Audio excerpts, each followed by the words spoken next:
관계의 온도, 박지음. 나는 주머니에 숨겨왔던 작은 유리병을 꺼냈다. 폐쇄회로가 천장의 모서리 부분에 있었다. 나는 등으로 폐쇄회로를 가리고 벽에 난 구멍 앞에 섰다. 여기 아버지를 한 조각 남겨주고 싶었다. 아기 때 말이다.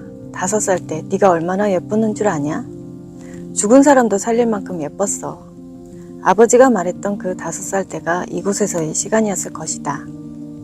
나는 구멍 안에 아버지를 밀어넣었다.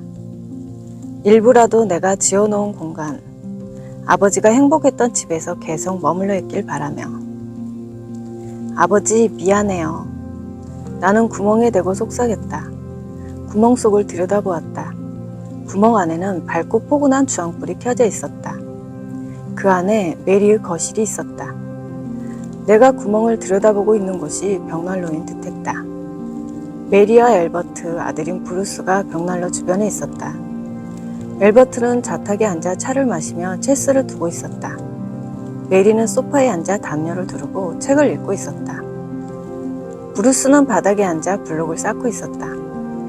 메리가 한마디 하자 엘버트가 대답했고 브루스의 한마디에 셋은 웃었다. 메리는 펜을 꺼내서 책에 줄을 긋고 메모를 했다. 당신이 언제나 돌아오고 싶은 공간을 만들고 싶었어요. 메리가 말하자 그 말은 그가 했던 말과 전혀 다른 의미가 되었다. 메리네 가족의 한 조각도 여기 남아 이렇게 호박 보석처럼 빛나고 있었다. 나는 구멍에서 눈을 뗐다. 구멍 안에서 다시 불빛과 소리가 났다. 이번에는 군고구마 냄새도 났다. 나는 다시 구멍 안을 들여다보았다. 젊은 엄마와 아버지가 내 앞에 앉아 있었다. 손톱이 툭툭 튀어나오는 낡은 이불을 돌돌 말고 있는 것은 어린 나였다. 군고구마 다 익었다.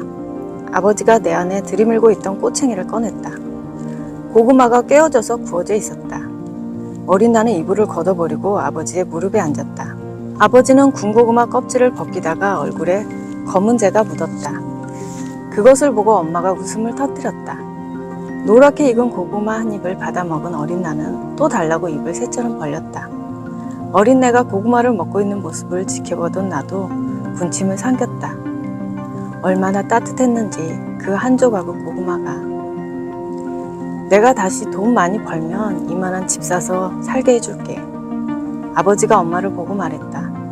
엄마는 어린 나와 벽난로인 나를 가만히 보고 있었다. 나는 이대로도 좋아요. 그동안 집만 크고 외로웠거든요. 당신이 밖에 다른 사람을 뒀었다는 것을 알고 있었어요. 이제 다 잊었어요. 당신이 죽지 않고 살기로 했으니까요. 나는 작은 텃밭이 있는 조그만 집이면 돼요. 아버지가 입을 다물고 고개를 숙였다. 어린 내가 고구마를 더 달라고 아버지를 흔들었다. 아버지는 엄마에게 미안하다고 말했다. 내가 그와 살겠다고 했을 때 아버지가 울었던 이유를 알 것 같았다. 그냥 화를 내면 될 것을 옮겨 누워 며칠을 울고 있던 아버지는 당신이 과거에 했던 잘못이 딸에게 돌아왔다고 생각했겠지. 젊은 아버지가 눈을 껌뻑거리며 벽난로인 나를 바라보았다. 아버지가 벽난로에서 고구마를 꺼내 엄마에게 내밀고 한 입 먹으라고 했다. 엄마는 고구마를 먹으면서 입술 주위에 숯검정을 묻혔다. 어린 내가 엄마 얼굴을 보면서 깔깔 웃었다. 우리 가족의 한 조각이 그곳에 있었다. 주황불이 호박 보석처럼 환하게 빛나다가 꺼졌다. 나는 검고 차가워진 그 구멍 앞에 그대로 서 있었다. 한순간이라도 좋았던 순간이 있으면 추억으로 남겨두는 거야. 엄마의 목소리가 등 뒤에서 들렸다. 나는 화들짝 놀라서 돌아보았다. 엄마도 이 구멍을 들여다보았나? 나는 고개를 저었다. 엄마는 볼 필요가 없을 것이다. 그때의 한 조각을 마음으로 되새길 수 있으니까. 우리 가족은 딜크시아 이외에 반지하를 전전하며 이사 다녔는데 간혹 장마에는 집에 물이 차기도 했다. 물이 빠지면 가재도구를 씻고 계속 살았다. 나는 곰팡이 핀 집이 싫어서 집을 나가는 꿈을 꾸었다. 우리 집은 왜 이렇게나 가난한가?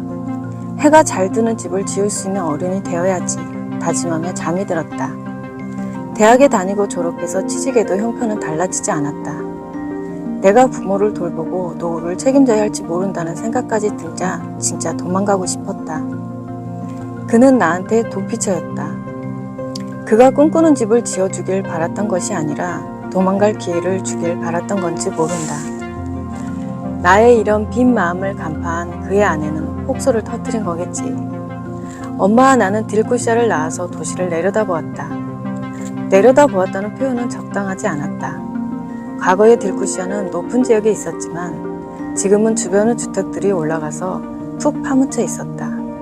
그 많은 건물에는 지하가 있고 우리 가족이 떠돌며 살던 지하도 그 어디쯤 있었다. 아버지의 유골을 한 줌씩 집어서 우리가 살았던 집에 뿌린다면 몇 줌이 필요할까? 내가 지낼 아버지의 장례식은 이제 시작이었다. 너는 어디에서 살고 싶니? 엄마가 내게 물었다.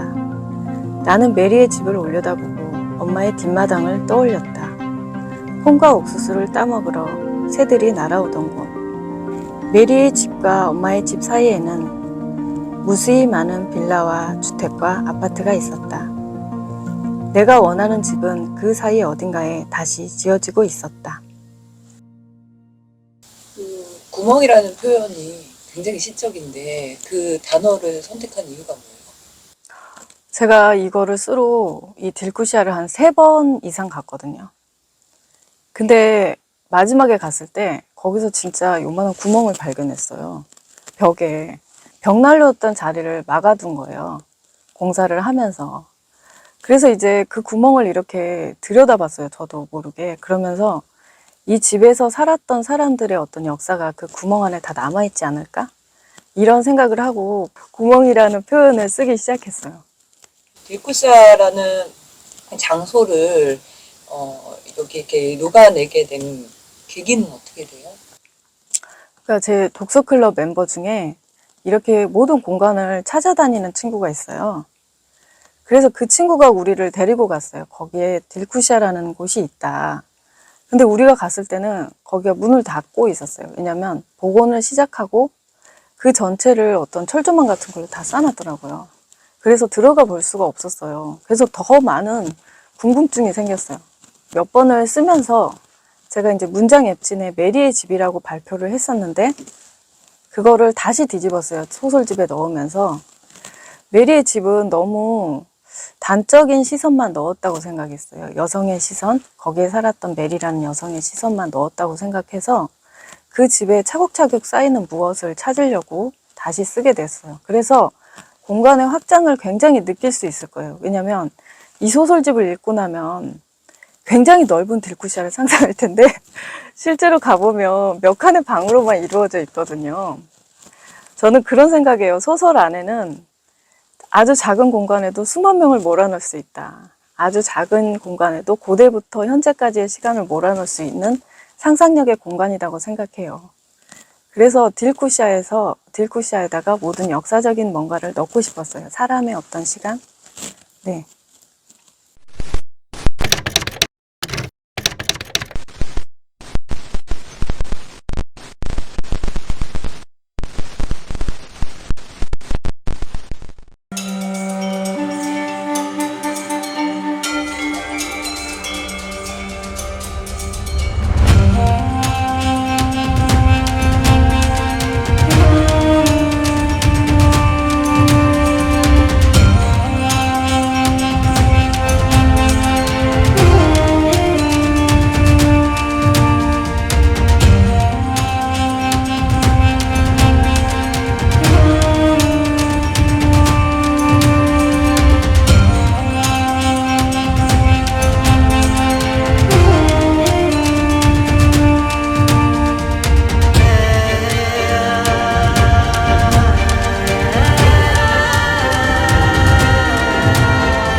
여기 안톤 체홉인데요.